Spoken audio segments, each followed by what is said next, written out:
नरेंद्र मोदी तो धुरंधर बन रहा है, यानी कि वो तो जंग के मूड में है। लेकिन तालिबान की हालात कुछ अच्छे नहीं हैं। तालिबान पाकिस्तान के साथ मुज़ाकरात कर रहे हैं।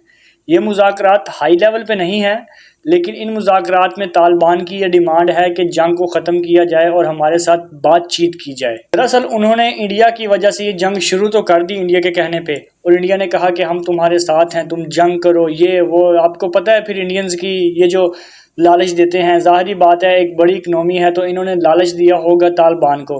और तालिबान भी जो सारी ज़िंदगी उम्मत उम्मत का राल जप रहे थे और जो कह रहे थे कि हम इस्लाम के लिए लड़ रहे हैं और हम इस्लाम की बात करते हैं, फिर अचानक कहाँ गया? फिर अपने ही इस मुसलमान भाइयों पे हमले शुरू कर दे, पाकिस्तान पे हमले शुरू कर दिए इंडिया के कहने पे। लेकिन आजकल इंडिया भी धुरंधर बनने की कोशिश कर रहा है। नरेंद्र मोदी धुरंधर बन रहा है। वो अपनी जो फौज है, अपनी जो सेना है, उसको बॉर्डर पर तैनात कर रहा है और उनके एयर स्पेस के अंदर उनके फाइटर जेट्स भी बिला जवाब बिला वजह उड़ रहे हैं पाकिस्तान को डराने और धमकाने के लिए। लेकिन नरेंद्र मोदी साहब, पाकिस्तान ऐसे डरने वाला नहीं है। आपको शायद पिछली बातें भूल गई हैं। आप ना ऐसा काम करें कि अकेले में कभी आप जाकर ना अपने पायलट से मिलें, अभिनंदन से, और उससे पूछें कि कैसी सेवा हुई थी और क्या हुआ था। वो शायद आपको सच बता ही दे, और बता ही देगा क्योंकि आप प्राइम मिनिस्टर हैं। तालिबान की अकल ठिकाने इसलिए आई है क्योंकि उनका दाना पानी पाकिस्तान ने आजकल बंद किया हुआ है। उनके बॉर्डर्स बंद हैं। वहाँ से दूसरी तरफ से ईरान से खाने पीने की चीज़ें आ रही थी चाबहार पोर्ट से, लेकिन अब वहाँ पर भी, और उनका बॉर्डर भी लगता है ईरान के साथ में, तो अब ईरान में भी क्योंकि हालात बहुत ख़राब हैं, वहाँ पे भी जंग छिड़ी हुई है और ईरान भी वहाँ पे धुलाई कर रहा है अमेरिका की और इजराइल की, और बाकी इजराइल के जो और अमेरिका के जो अड्डे हैं उन पर भी काफ़ी बमबारी कर रहा है, और उनकी भी तबीयत ईरान थोड़ी सेट कर रहा है। इसलिए अब तालिबान को समझ में नहीं आ रहा कि क्या करें।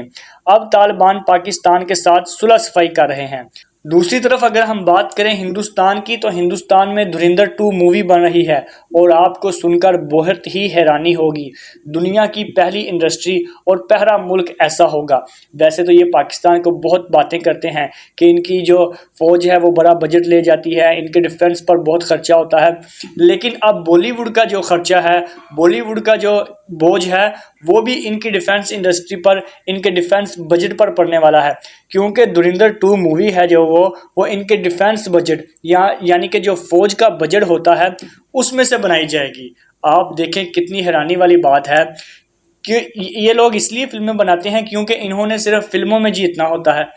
असल में तो इन्होंने जीतना नहीं होता, असल में तो इन्होंने जूते खाने होते हैं। जैसे अभिनंदन चाय भी पी के गया था और जूते भी खा के गया था, और अभी पिछले दिनों ही इन्होंने पाकिस्तान के हाथों 7-8 फाइटर जेट गिराए हैं। और इसके अलावा इनको पता है कि पाकिस्तान ने इनके फाइटर जेट गिराए हैं, और पूरी दुनिया को पाकिस्तान ने नहीं बताया, इंटरनेशनल मीडिया ने बताया है।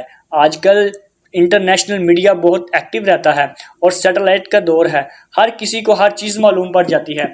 और जिस तरह डोनाल्ड ट्रंप ने पाकिस्तान की ब्रांड एम्बेसडरिंग की है और पाकिस्तान का ब्रांड एम्बेसडर बनकर पूरी दुनिया में जाकर बताया है कि पाकिस्तान ने इंडिया के नए नवेले और महंगे तरीन जहाज़ गिराए हैं, तो इससे पाकिस्तान की इमेज बहुत स्ट्रॉन्ग हुई है।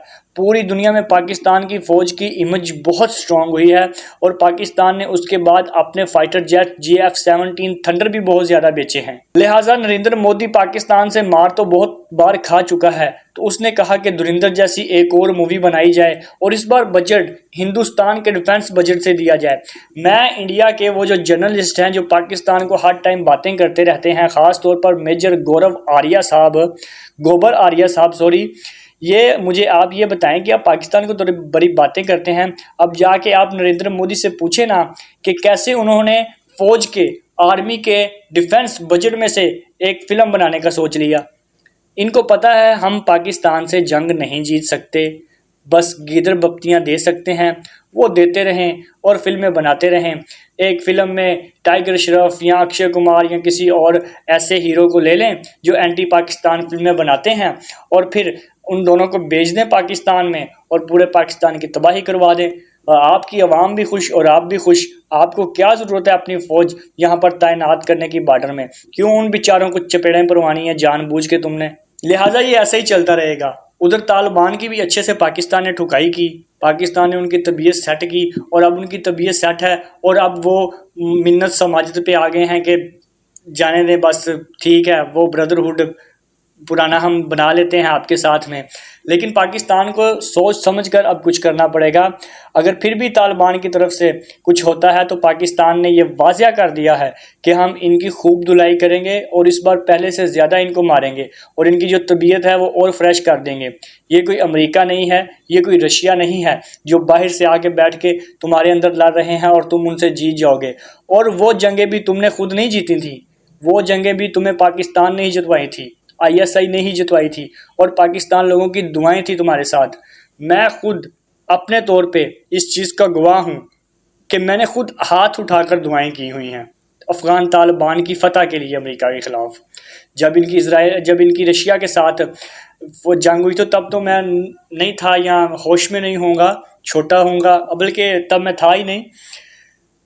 लेकिन जब अमेरिका के साथ इनकी जंग थी और अमेरिका इनके ऊपर मुसल्लत होकर बैठा हुआ था वहाँ, तो मैंने खुद हाथ उठा उठा के दुआएं की हैं और इन्होंने हमारे हाथ उठाकर दुआएं करने का ये सिला हमें दिया कि इंडिया की गोदी में जाके बैठ गए पैसों के लिए।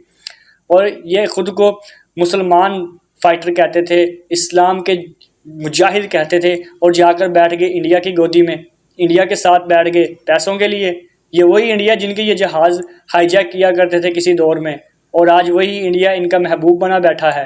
बहरहाल देखते हैं आगे क्या होता है। हिंदुस्तान को अगर कोई किसी किस्म का वहम है तो वो दोबारा आए हमारे पास, हम उनको चाय भी पिलाएंगे, खाना भी खिलाएंगे, बड़ी अच्छी अच्छी डिशेस होती हैं हमारे पास, पूरी तबीयत फ्रेश करेंगे इनकी और इंशाल्लाह तालिबान की भी तबीयत फ्रेश करेंगे। ये थी हमारी वीडियो। अगर वीडियो अच्छी लगी तो वीडियो को लाइक करें और चैनल को सब्सक्राइब करें। शुक्रिया।